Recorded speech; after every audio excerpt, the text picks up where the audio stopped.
النهارده السبت 12/7. اول امبارح كان الخميس 10/7، اخر يوم امتحانات ثانويه عامه دفعه 2025. الحمد لله خدنا الاجازه يعني.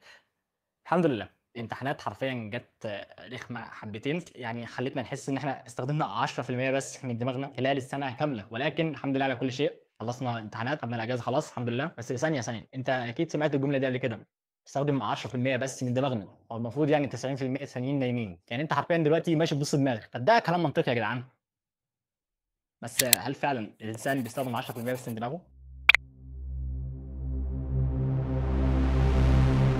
خلينا نرجع بس شويه كده بالزمن.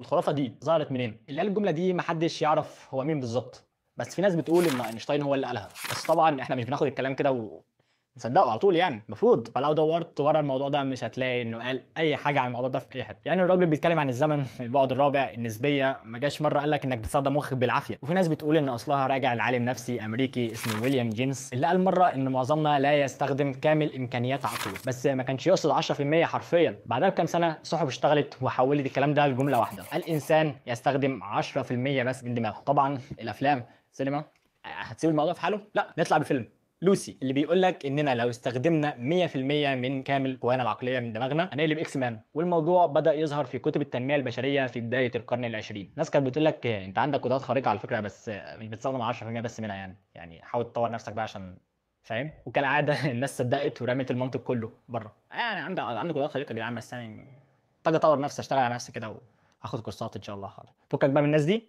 نرجع للعلم. احنا لينا حاجه غير العلم. العلم.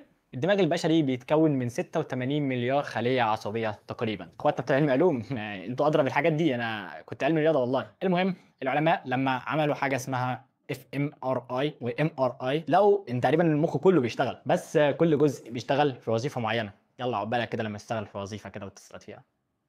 في جزء للحركة، جزء للإحساس، جزء للكلام، جزء للذاكرة، جزء عشان تنسى الإكس قصدي تنسى الذكريات المؤلمة يعني حتى وانت نايم مخك شغال، بيحلم، بيعدل، بيرتب الذكريات. ففكرة ان 90% من دماغك نايمة دي حاجة مش منطقية اصلا. ولو فعلا في 90% من دماغك مش شغال، كان اول ما يحصل اصابة او جلطة ما يبانش تأثيرها، صح؟ لكن اي اصابة في اي منطقة في الدماغ حتى لو صغيرة بتأثر على الحركة او الدماغ او السلوك. يعني كل جزء مهم، مفيش مناطق للكمالة.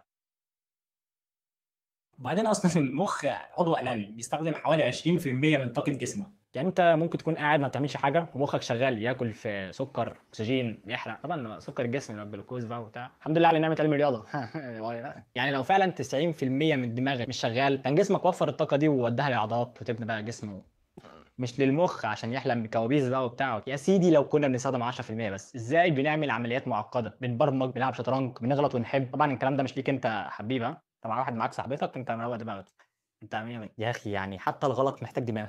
ولكن ليه الكذبه دي علقت في دماغنا؟ لان ببساطه كده مريحه نفسيا. فكره ان فيك جواك عبقري بس لسه ما اشتغلتش على نفسك، دي بتحسس الناس ان لسه في امل. ولكن يا صديقي احب اقول لك امل ماتت، الله يرحمها، ترحم عليها بقى. كمان افلام الخيال العلمي دعمت الفكره وخليتها تنتشر على طول. الكل بيسمع افلام دلوقتي يا باشا. والاهم مفيش حد بيحب يسمع انت وصلت لاقصى قدراتك. يعني لسه في يا عم، لسه في ايه الاحباط ده؟ لسه في جديد. انا اطور نفسي ونشتغل على نفسي بقى ونروح جيم وبتاع. ضغطت كويس. يعني خلاصة كده الانسان بيستخدم عقله بالكامل، ولكن مش في نفس الوقت. كل منطقة وليها وظيفة. يعني لو لقيت نفسك مش مركز، المشكله مش في انك بتستخدم 10% بس، المشكله في انك بتستخدم 10% على تيك توك. يعني بصراحه ما تبقاش 10% برضه يا جدع، 50 60 قول، يعني يوم كله غالبا. فالمره الجايه لما حد يقول لك انت ما تستخدمش غير 10% بس من دماغك، قول له يا صاحبي انا ما بستخدمش 10% من وقت، صح؟ انا بس محتاج اشتغل على نفسي واسمع تنظيم الوقت لاحمد ابو زيد والدنيا تبقى زي الفل والله. ضغطت كويس.